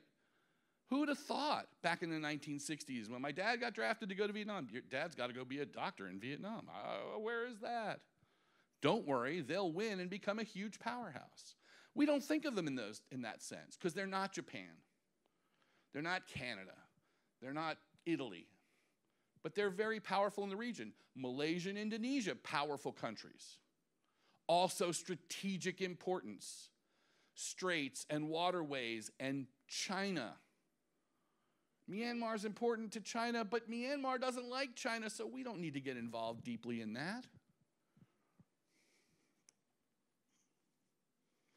When Barack Obama stands next to the leader of Vietnam in 2016 and takes a series of photographs like this, it's a huge watershed moment for American-Vietnamese relations. There are a few 75-year-old men who are war veterans who worry a little bit that the man in between them is Ho Chi Minh. That's over. That doesn't matter anymore. So history can be kind of convenient. So let's finish it, which is impossible. But why do we have good interests with so many of these countries and not so much with Myanmar? Each one has a list, and I put a list up there. I'm not going to go through it. But anyone, when we look at Vietnam, the war history seems like it would be a negative, right? But as a result of that war history, there are several million Vietnamese Americans thriving in the United States, most notably here in Richmond, where, I don't know, somewhere along the lines of 95,000 Vietnamese and about 7,000 or 8,000 Cambodians were resettled from Fort Smith, Arkansas. Boat people came into the area of the near West End, the Glenside Drive to Horsepen Road area that many local Richmonders told me, oh, you should go over there, Little Saigon. Wow. Do the Vietnamese people know you call it Little Saigon? And I once asked somebody, because I've taught so many of the kids from the neighborhood now who come to VCU, and they're like, oh yeah, we know it's Little Saigon. I mean, you know, it's nail shops and noodle joints. We're understanding. One day we'll get rich and buy your land from underneath you. I'm like, okay, that works. Or run for office. An incredibly thriving community here in the city of Richmond and in Northern Virginia. All over the country. So they have a strong, loud voting interest in our politics. Hey, Vietnam's an okay place. Economic opportunities, trade, investment, regional security, China. You thought I was never going to write China down, I know. It only needs to be written once. Philippines, same thing. China. None of that applies to Myanmar. Not enough of it, effectively none of it. The biggest reason to intervene, the biggest reason to sanction, the biggest reason to get deeply involved in Myanmar is not our national interest, but our national beliefs.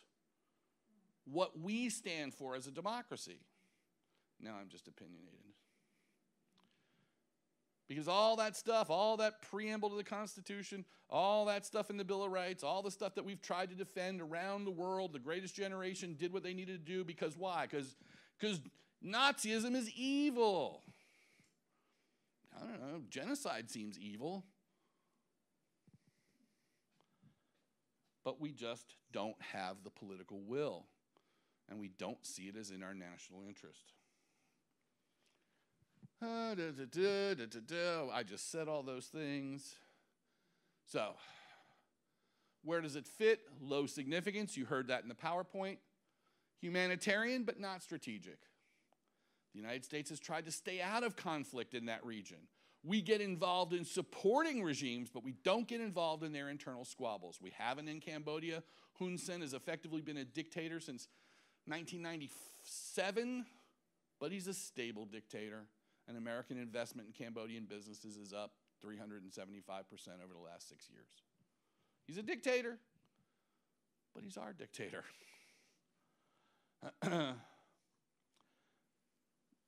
We do need to be careful, right? I think Professor Rosen used a good term. He said, we've been burned before. We got to be careful of too much intervention and not enough intervention. We're never going to worry about Burma and too much intervention. We may have to worry about not enough intervention at some point. The Biden administration has the strongest response because the coup took place under Joe Biden's watch. The Trump administration didn't engage in Burma much. They allowed representatives from the Rohingya to come to the White House. It was a great photo op. There was a lot of head shaking. There was a promise that we would push international criminal institutions to do more. That's interesting since about 8 days before that, President Trump had said that those very same institutions were a bunch of baloney, that was his word, and that we would do our best to disengage from them. But big countries pay lip service to small countries' needs all the time. Let's not only blame Donald Trump, although it's easy.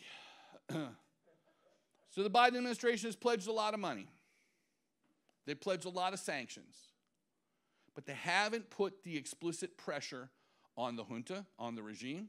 They haven't said, there's been no quid pro quo unless you do this. There have been no threats. And what do sanctions do? Well, we're going to find out, right? What do sanctions do? China, China, China, China, Russia. We'll see what sanctions do.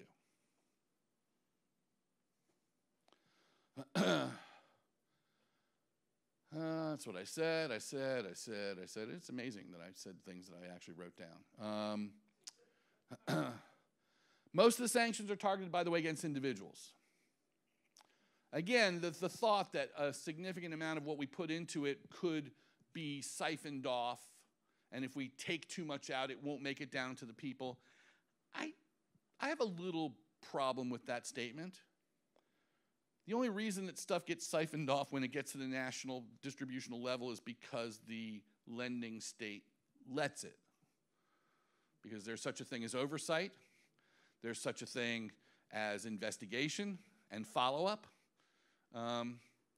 But if you're just writing the check to say, look, see, we wrote the check, and you're not looking for reactions. Imagine if you wrote those same checks to uphold, to provide student loan mitigation in the United States, and Congress went ahead and wrote a huge bill, and a year later someone said, hey, have student loans come down? And Congress said, we don't care, we just wrote that bill so you would think we were good guys.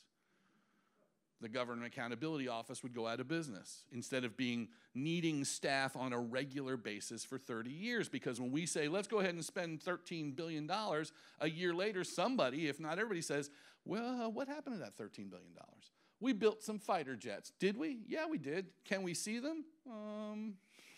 No. Oversight.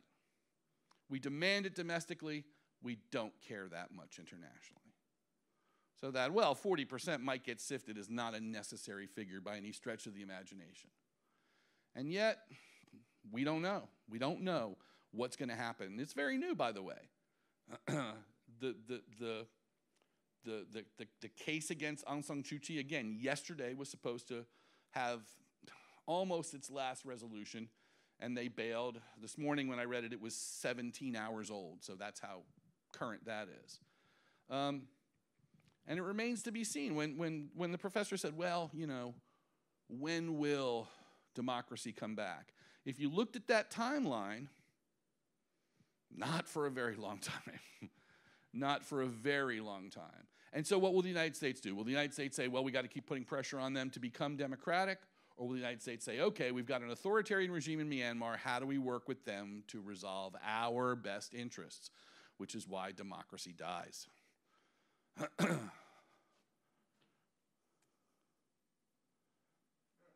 Thank you.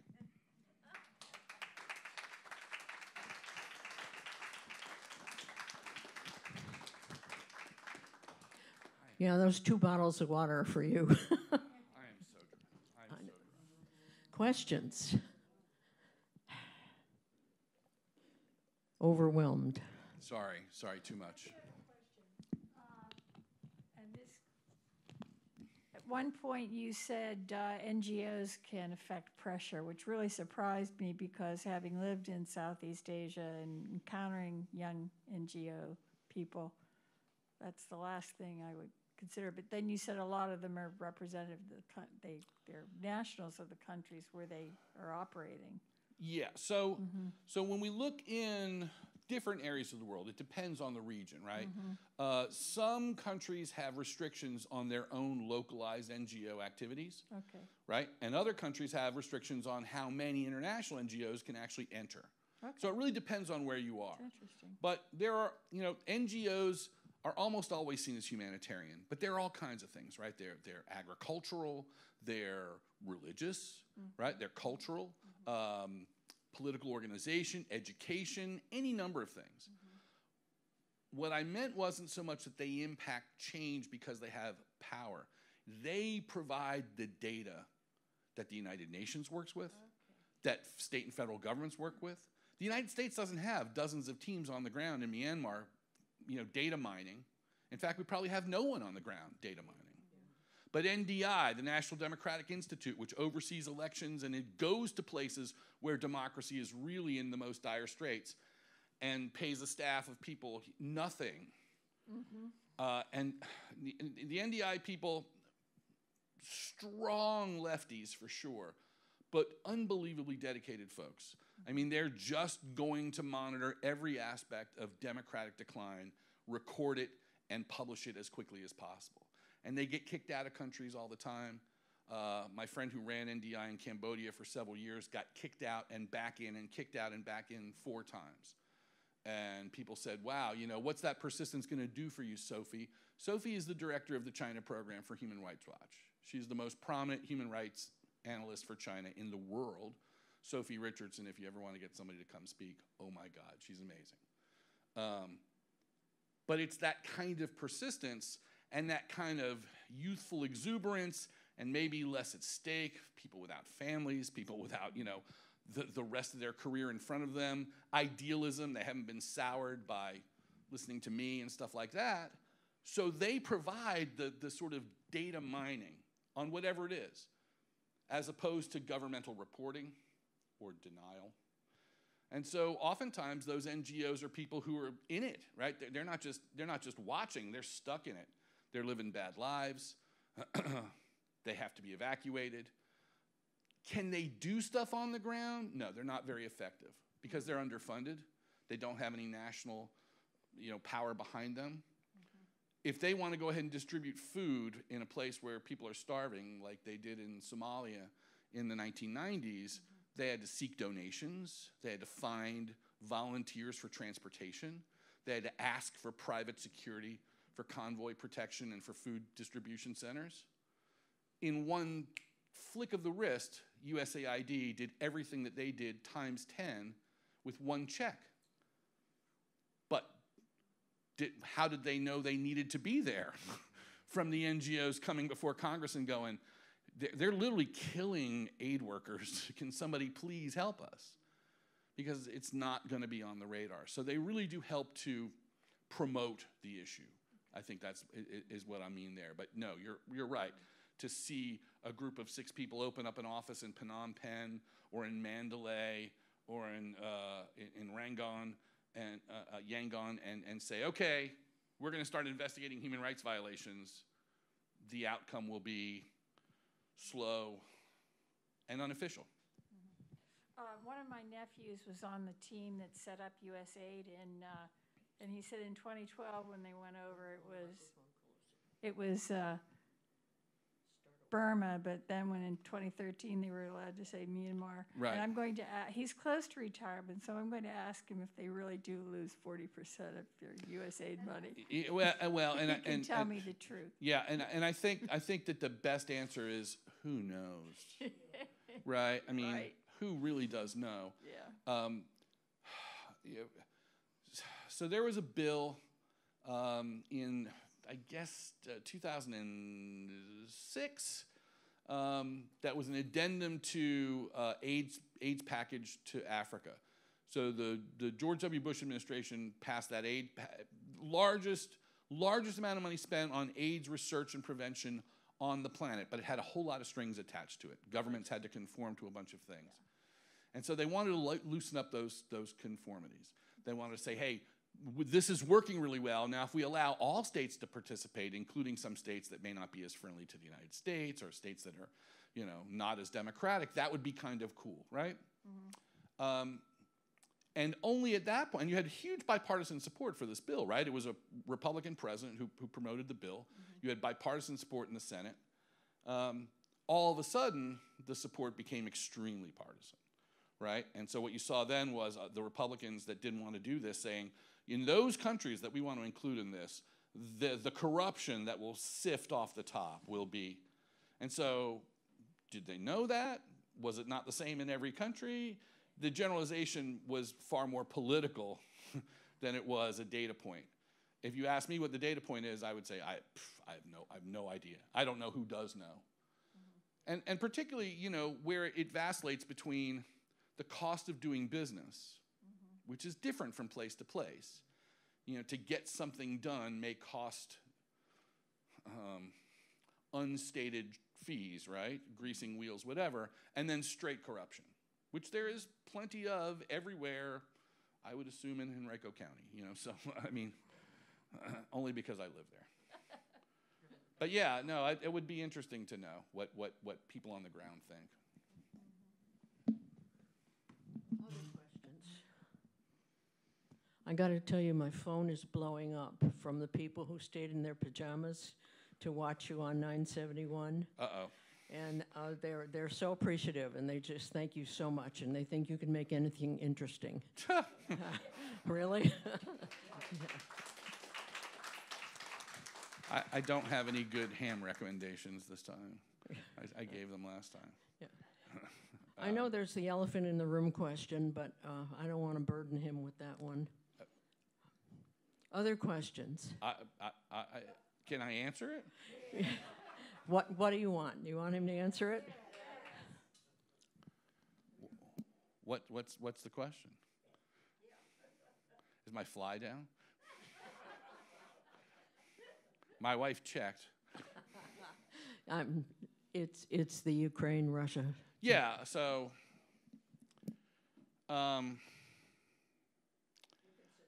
yeah, well, so you should get Judy Twig out here, right? Yeah. I mean, just for it. She's pretty amazing. Judy is how I got to Russia. I gotta sit. Oh, Lord. At Lisa Goddard, who's the new one. Lisa's awesome. In July. Yeah, Lisa's super cool. Judy, so Dr. Judith Twig is my colleague. When I went back to school, and when I was in my 30s, she was my professor. And when I told her that I was going to get a degree in political science and history and teach social studies at the local high school, she was like, "What are you, in a movie?" I said, "What do you mean?" She's like, "Oh, I'll just be teaching some social studies at the local high school. Maybe you could coach girls soccer." I was like, "I thought I would." Yeah, she's like,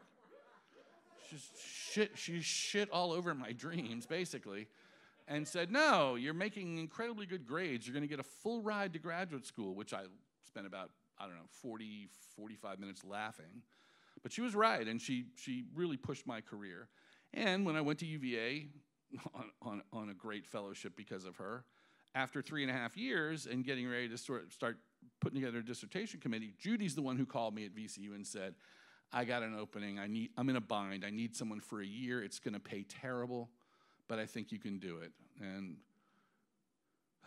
you know, I had a terminally ill child at home, and my wife said, "Hey, you'll be home more." And I said, "All right, we'll do this for a year." And 21 years later, it's gotten me all the way to Covenant Woods. Judy was, yeah, that's pretty good, I think. She has been here 3 times. Yeah, Judy is a Sovietologist, right? So Judy came up through the ranks as a young, brilliant, literally a rocket scientist, right? She has a PhD in international politics and Soviet studies and 2 master's degrees in like jet propulsion physics. She is literally a rocket scientist. When they brought down a MiG in Japan, and it was top secret to see what was in this MiG, they flew Judy when she was 25. And the Japanese and American security folks were like, "Who is the girl?" Judy's the one who took the faceplate off of the avionics control panel in the cockpit of the MiG. And they said, "Don't do that, don't do that." And she said, "We want to see what these technologies are. Let's just take a look." And found out that while the MiG was aerodynamically superior, its technology, in terms of what fueled its instrument panel, were cathode ray tubes, basically 1950s television stuff. They didn't even have transistors in a 1980s MiG, and and they were, so Judy's that brilliant, and Judy knows all these things, but Judy's also the person who texts me and says, "Oh my God, we're all gonna die." Judy told me in December, "I'm sending you a case of N95 masks. You should go and buy a lot of hand sanitizer." And I was like, Are we going caving? You know, and 2019, and you know. So Judy tells me about Ukraine. Look, you know, Putin is a different kind of actor. And all of our assumptions about what actors do when we pin them down this way or we enable them that way do not apply to Putin. I think she's right. I think that normal balance of power tactics, and people are saying, well, we're finally back to a world of symmetrical conflict. Big power versus big power. Well, first of all, let's hope not. Because we are not at war. The United States is not at war with Russia. And we don't want to be. On the other hand, it all depends, in my opinion, and this is just my own, on where Putin sees his foreign policy 2, 3, 4, 5 years from now.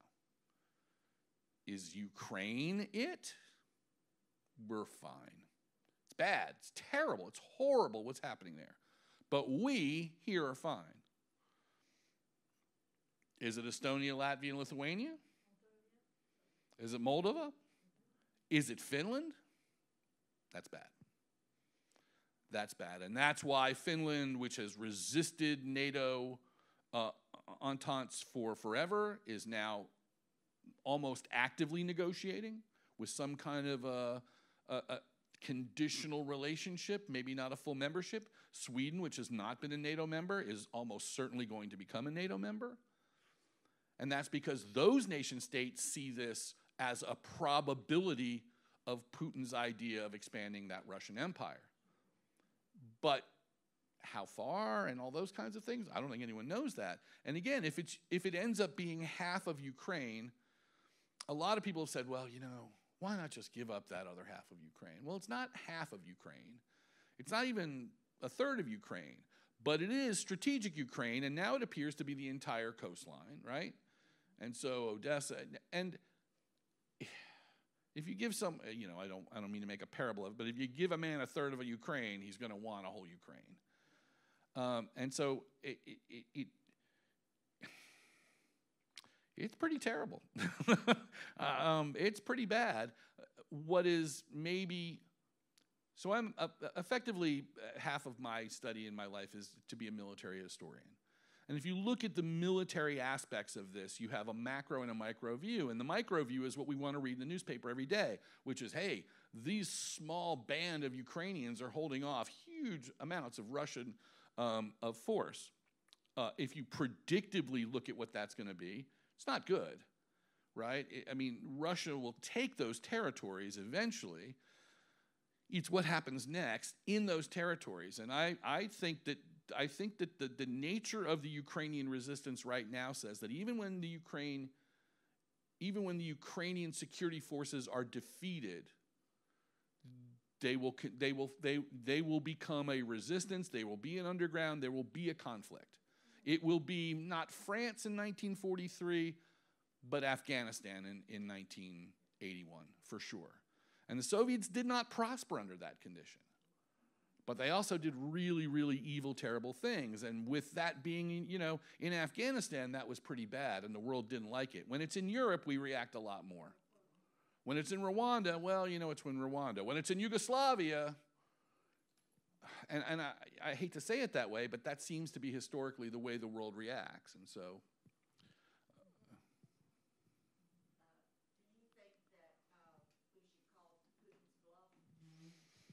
Do you think that we should call Putin's bluff? The question is, do you think we should call Putin's bluff? I'm not sure which bluff it is, right? I mean, I'm not sure. I don't know. Whatever chess game Putin is playing, it doesn't seem to be the chess game that we all understand, right?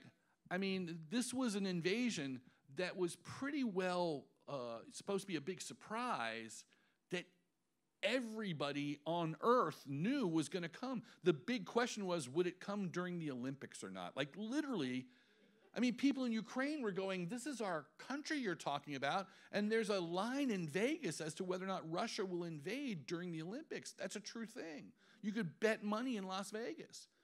And yet we knew there would be a Russian invasion, and there has been a Russian invasion, and it's been a horrific thing. So what's the bluff? I mean, we don't want the bluff to be the nuclear bluff.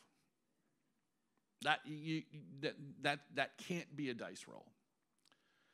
There are people who believe all kinds of sort of cryptozoological, mythological conspiracies. There are people who believe that Vladimir Putin is dying of terminal cancer and is going to take the world out with him. And there's enough people who believe that to get onto the internet, right? By the way, I have no idea. I don't know what his health is. I mean, we lived through QAnon. People believed, that there were lizard people in government. So, people might believe anything. But there's a shred of truth to some things. But can you risk engaging Western militaries, and particularly American militaries, but can you risk engaging NATO forces with Russian troops with the possibility of a good end versus a really bad end? And in that sense, the next move is completely unclear to me. I mean, look, suddenly we've got the political right in the United States now says we're not doing enough. We need no-fly zones enforced by American fighter jets. So we're literally saying it's a good idea for American fighter jets to engage Russian fighter jets in dogfights over Ukraine. And when I said that to my class, they were like, well, you're being melodramatic. I'm like, there's nothing melodramatic about sophisticated aircraft engaging each other with missiles. They're really good at what they do. The laser guidance is really good. Somebody's going to get blown out of the sky. People are going to die, and the other side is going to get angry about it. And that's simply called escalation. Now, the Ukrainians would like that, but what does that get them? To escalate the war? I mean, the only thing worse for the Ukrainians than the Russians invading is for there to be a World War III that takes place on their soil. And I know that sounds horrible to say, oh my God, it could be worse. There's a thought in foreign policy called bandwagoning. We always talk about something called the balance of power. Like, there you need to balance against them, get some allies, right? Balance the power, get some allies. So, okay, I'm threatened by a bigger state, and I got a bunch of other people who will back me up, so now I'm not as threatened. What happens if the war breaks out? Well, I might have a chance to balance back. There's a policy called bandwagoning. Bandwagoning says, is getting this alliance together, risking the war on my territory, worth the outcome and costs, both in terms of the destruction of my homeland, but also what do I have to give up to my alliance partners for the long haul, as opposed to just saying to whoever it is who wants what they want from me, let's negotiate and you can take it. Now that sounds awful. I'll give you an example. Austria in 1938.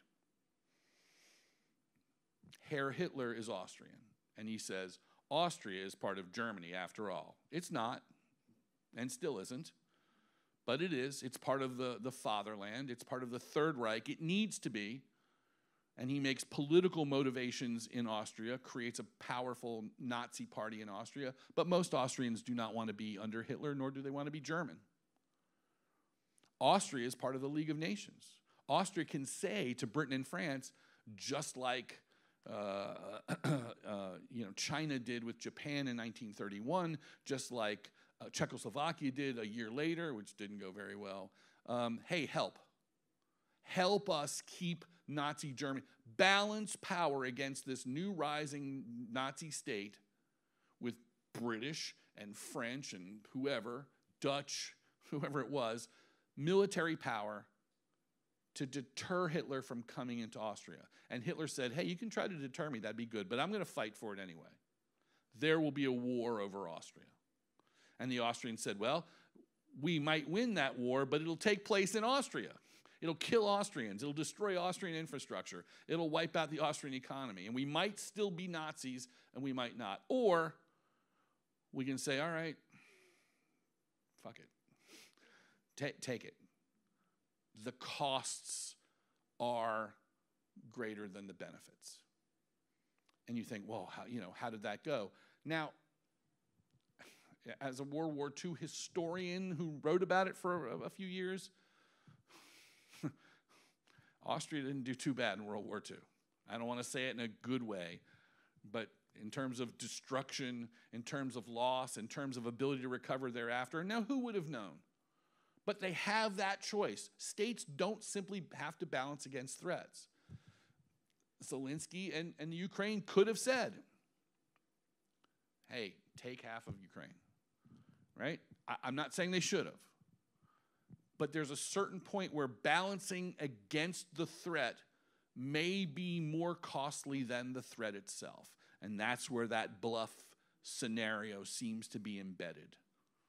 If that makes any sense at all, I just used bad foreign policy mumbo jumbo. I'm sorry. But it sucks. I raised $3,000 for World Food Kitchens, if anyone knows what that is. Jose Andres. As a former chef, Jose Andres is probably the greatest humanitarian alive today, in my opinion. He's going to go to conflict zones, risk his life and his kitchen staff's life, pay them combat pay, right? And most of them are coming as volunteers anyway, and feed anybody who comes through the line, anybody who needs a meal. He started in Poland. He's moved into Ukraine. When he gave his talk here at the Richmond Forum, he was supposed to come to the Altria Theater. It was during COVID, but he was still going to come live from the Altria Theater. He couldn't.